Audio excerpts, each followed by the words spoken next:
विद्यार्थी मित्र, आपण पाठीमागच्या साधारणतः तासाला आपण टिक व वेल्डिंग याचा काही भाग आपण घेतलेला आहे। त्यामध्ये 8 नंबरचा साधारणतः आपण पाहूया। केबल व होजेस। वेल्डिंग केबलचा उपयोग वेल्डिंग मशीनपासून ते जॉबपर्यंत व जॉबपासून वेल्डिंगपर्यंत करंट वाहण्याकरिता होतो। या केबलची करंट वाहण्याची क्षमता जास्त असते। केबलमध्ये लवचिकता असली पाहिजे जेणेकरून त्याचा उपयोग करणे सोपे जाईल। म्हणजे जी काय केबल आहे, वेल्डिंग मशीन साधारणतः आपण पाहिलेले असेल, तर त्या वेल्डिंग मशीनपासून साधारणतः जी केबल वापरली जाते ती कशी पाहिजे, साधारणतः लवचिक असावी की जेणेकरून आपल्याला सहज त्या ठिकाणी वापरता आले पाहिजे। त्यामध्ये गॅस पाईपची जोडणी करण्याकरिता होजेसचा वापर करतात। होजेस पाईपच्या टोकावर बसवलेल्या असतात। म्हणजे जी गॅस पाईप असते, म्हणजे गॅस पाईप म्हणजे काय, आपल्या घरगुती जो गॅस सिलेंडर असतो त्याला जी पाईप जोडली असते अशाच प्रकारची पाईप साधारणतः या ठिकाणी वापरली आहे साधारणतः। आणि त्याच्या टोकाला साधारणतः होजेस वापरले असतात किंवा बसवले असतात। टिग वेल्डिंगचे फायदे। साधारणतः टिग वेल्डिंगचे फायदे काय आहेत बघा। कोणत्याही प्रकारचे प्लग्स उपयोगात आणत नसल्यामुळे वेल्डिंग करीत असताना प्लग्स आर्क मेटलमध्ये राहत नाहीत। प्लग्समध्ये काय, बर ज्या वेळेस आपण वेल्डिंग करत असतो की त्या वेल्डिंगवरती जो बर येतो, बरोबर, त्याला आपण काय म्हणतो, प्लग्स, ते आणत नसल्यामुळे साधारणतः या ठिकाणी आर्क मेटल राहत नाही। म्हणजे व्यवस्थित साधारण त्या ठिकाणी वेल्डिंग केलं जातं। उपयोगात येणारे वेल्डिंग, दुसऱ्याकडे बघा, उपयोगात येणारे शिल्डिंग गॅस पारदर्शक असल्याने ऑपरेटरला आर्क स्पष्टपणे दिसून येतो। म्हणजे बघा, ज्यावेळेस आपण वेल्डिंग करत असतो त्यावेळेस साधारणतः पारदर्शक म्हणजे काय, स्वच्छ एकदम असं की त्या ठिकाणी कुठल्याही प्रकारचा धूर त्या ठिकाणी येत नाही। त्यामुळे काय होतं की ज्यावेळेस तो ऑपरेटर असतो की त्याला वेल्डिंग करत असताना काय होतं, तर कुठल्याही प्रकारचा त्याला त्रास होत नाही, सहजासहजी त्या ठिकाणी वेल्डिंग केलं जातं। उपयोगात पुढचा आकडा बघा, सर्व प्रकारच्या पोझिशनमध्ये वेल्डिंग करता येते। सर्व प्रकारच्या पोझिशनमध्ये साधारणतः वेल्डिंग करता येते। त्यानंतर पुढे बघा, या वेल्डिंगच्या साहाय्याने नॉन पेरस व पेरस या दोन्ही मेटलवरती वेल्डिंग केली जाते। हे वेल्डिंगचा साधारणतः फायदा काय बघा, या टिग वेल्डिंगचा, तर नॉन पेरस आणि पेरस या दोन्ही मेटलवरती साधारणतः हे वेल्डिंग सहजासहजी केलं जातं। पुढचा आकडा बघा, 5वा, 0.5 mm ते 12 mm जाडीपर्यंतचे वेल्डिंग सहज करता येते।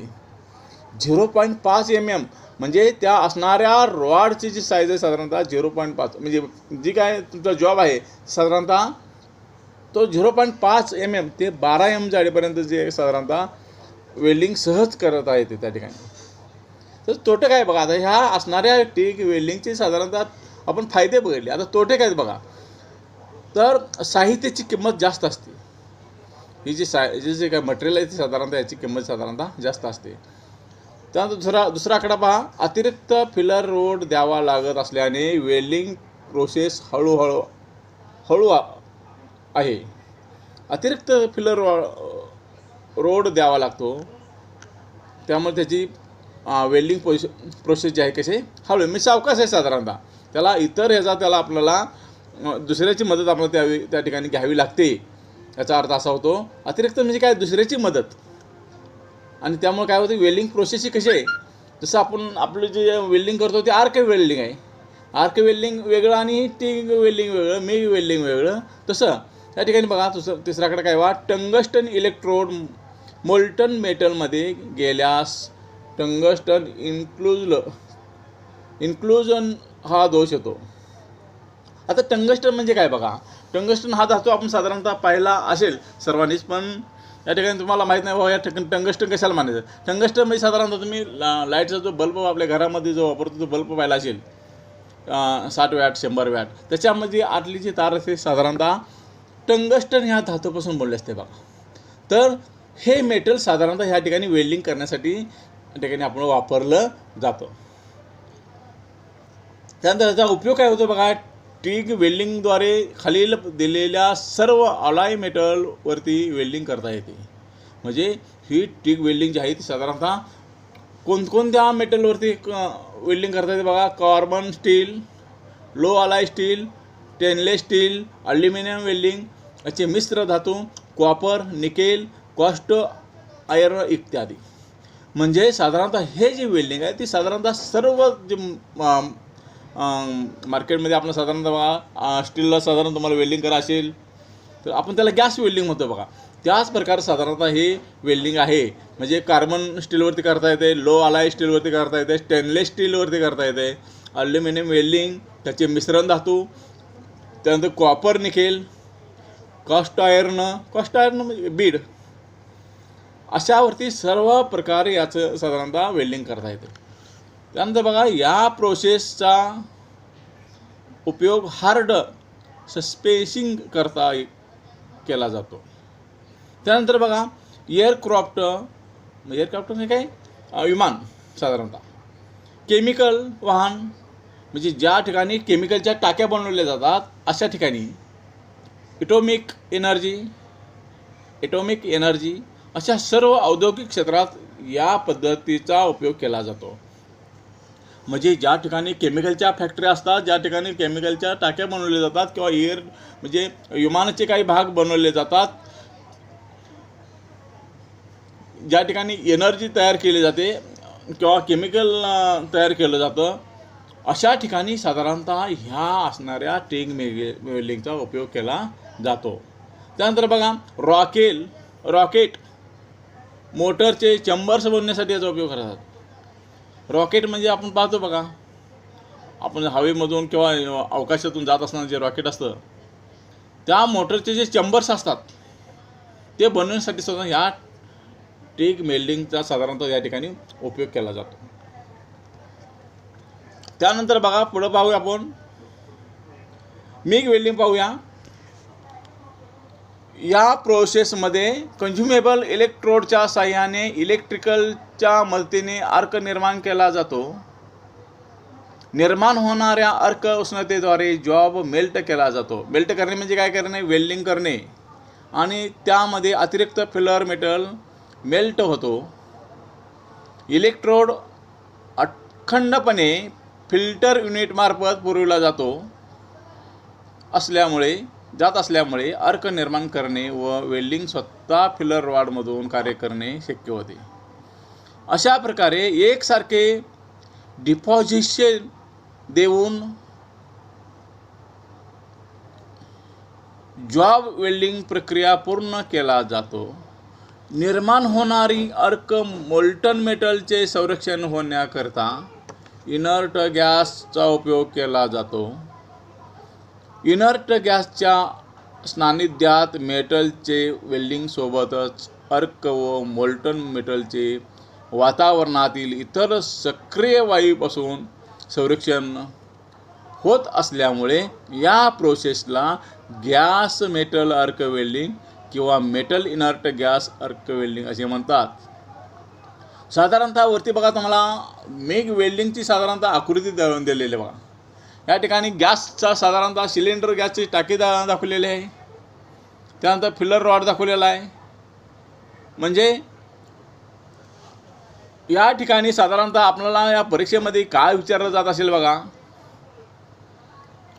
मेटल इनर्ट गॅस वेल्डिंग म्हणजे काय असं तुम्हाला एका वाक्यामध्ये विचारलं जाईल, किंवा मिग वेल्डिंग म्हणजे काय असं या ठिकाणी तुम्हाला विचारलं जाईल.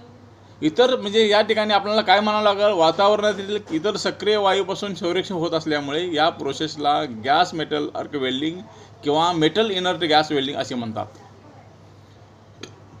आता यामध्ये साधारणतः बघा मिग वेल्डिंगचे प्रकार आहेत. मेटल इनर्ट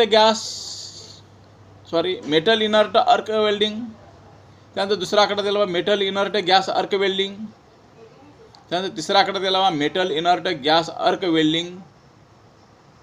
यामध्ये साधारणतः मिग वेल्डिंगमध्ये उपयोगात येणारे साहित्य, आता या ठिकाणी जे मिग वेल्डिंग आहे त्यामध्ये साधारणतः कोणकोणत्या प्रकारचे साधारणतः साहित्य लागते ते आपण पाहूया. पॉवर सोर्स म्हणजे काय, एनर्जी आपण किंवा सप्लाय, विद्युत सप्लाय. गॅस सिलेंडर म्हणजे साधारणतः गॅसची टाकी. गॅसेस म्हणजे त्यामध्ये असणारा वायू. प्रेशर रेग्युलेटर म्हणजे काय, जसं आपल्या घरगुती सिलेंडर जसा रेग्युलेटर असतो तसा या ठिकाणी रेग्युलेटर असतो, पण तो प्रेशरचा असतो.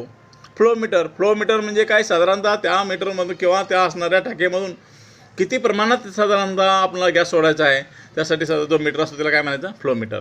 इलेक्ट्रोड म्हणजे काय की ज्या ठिकाणी वेल्डिंग करणारा जो भाग आहे त्याला आपण इलेक्ट्रोड म्हणतो, किंवा जे रॉड असतो त्याला काय म्हणतो आपण, इलेक्ट्रोड. वेल्डिंग टॉर्च म्हणजे ज्या ठिकाणी रॉड पकडण्यासाठी जो साहित्य वापरतात त्याला काय म्हणायचं आपण, वेल्डिंग टॉर्च.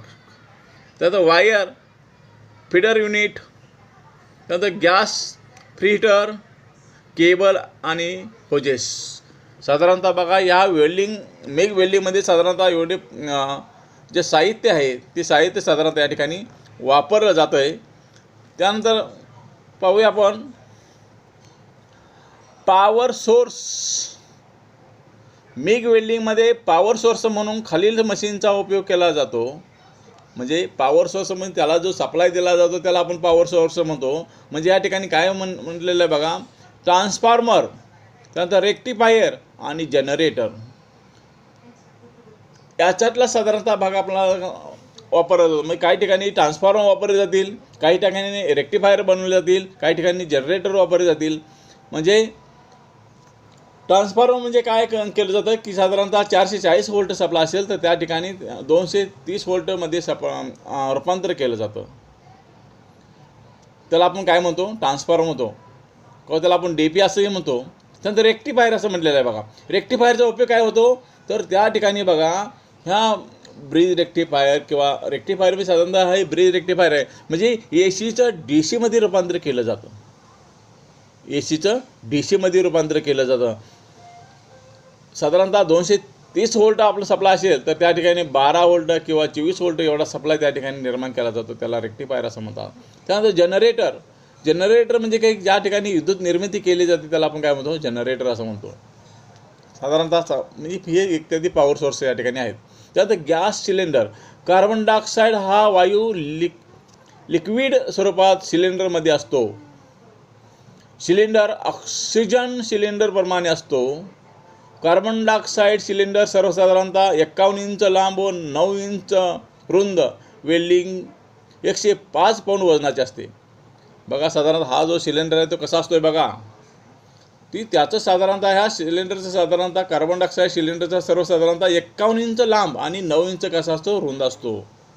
आणि त्या वेल्डिंगचे ज्या असणाऱ्या टाकीचे जे वजन आहे साधारणतः 105 पाऊंड वजन असते साधारणतः. तर पुढचा आकडा आपण पाहूया, शेल्डिंग गॅसेस. मिग वेल्डिंगमध्ये उपयोगात येणारे शेल्डिंग गॅस खालीलप्रमाणे मदत करतात. आर्कमध्ये उष्णतेचे विभाजन करणे.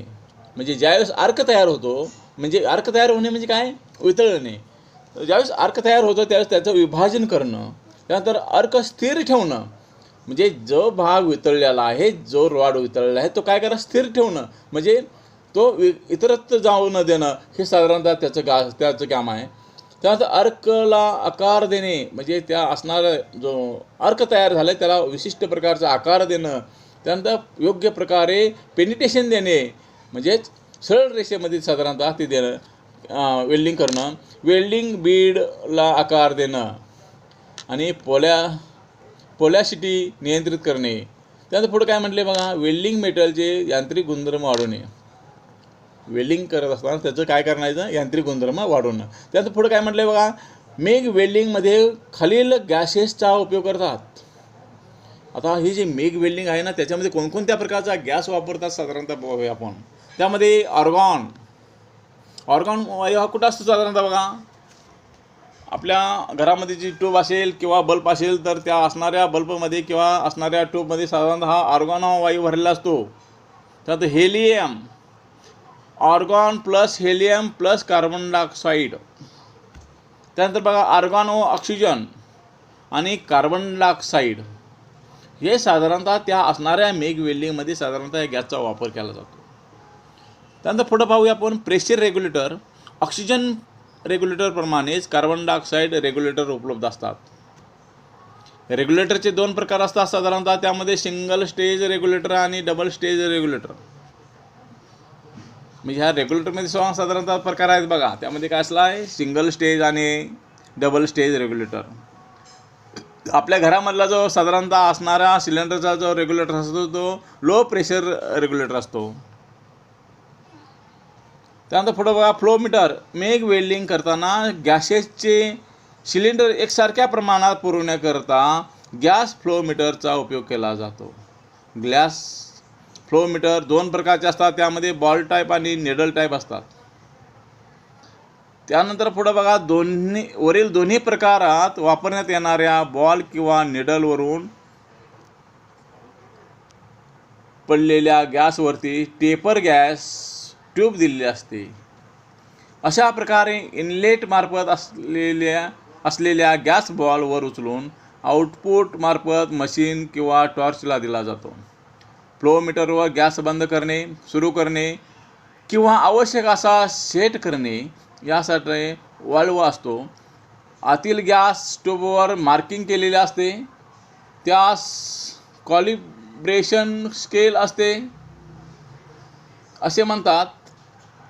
इलेक्ट्रोड. पुढे बघा कार्बन डायऑक्साईड वेल्डिंगमध्ये उपयोगात येणारा इलेक्ट्रोड हा कंझ्युमेबल प्रकारचा असतो. आर्क निर्माण करणे व स्वतः फिलर वायर म्हणून कार्य करणे. त्यामुळे हा इलेक्ट्रोड अखंड वायर स्टूलच्या स्वरूपात येतो. या इलेक्ट्रोडचे मुख्य 2 प्रकार आहेत. त्यामध्ये solid wire, flux cored wire. त्यामध्ये बघा पुढं बघा वेल्डिंग टॉर्क. मेग वेल्डिंगमध्ये उपयोगात येणाऱ्या इलेक्ट्रोड होल्डरला वेल्डिंग गन असे म्हणतात. ॲम्पियरनुसार टॉर्चचे प्रकार पडतात. त्यामध्ये लो ड्युटी टॉर्च, त्यानंतर मीडियम ड्युटी टॉर्च आणि हेवी ड्युटी टॉर्च. लोमध्ये एकदम कमी, मीडियममध्ये मध्यम आणि हेवीमध्ये जास्त. त्यानंतर बघा टॉर्च थंड करण्यावरून साधारणतः खालील प्रकार पडतात. त्यामध्ये air cooling torch, liquid cooling torch हे साधारणतः या ठिकाणी 2 प्रकार पडतात. म्हणजे थंड करण्यावरून तो जो साधारणतः जे काय आपण वेल्डिंग केलं ते साधारण थंड करण्यासाठी साधारणतः त्यामध्ये 2 टॉर्च आहेत. त्यामध्ये एअर कूलिंग आणि लिक्विड कूलिंग साधारण त्यामध्ये वापरले जातात. त्यात wire filler unit. Arc strike केल्यानंतर वायर सतत सारख्या वेगाने जॉबपर्यंत येण्याकरिता फिलर वायर युनिटचा वापर केला जातो. बहुतेक उपकरणामध्ये वायर फीडर स्वतंत्र बॉक्समध्ये बसवलेला असतो. तर काही सेटमध्ये वायर फीडर पॉवर सोर्स मशीनमध्ये बसवला जातो. त्यानंतर पुढे बघा फ्रीटर.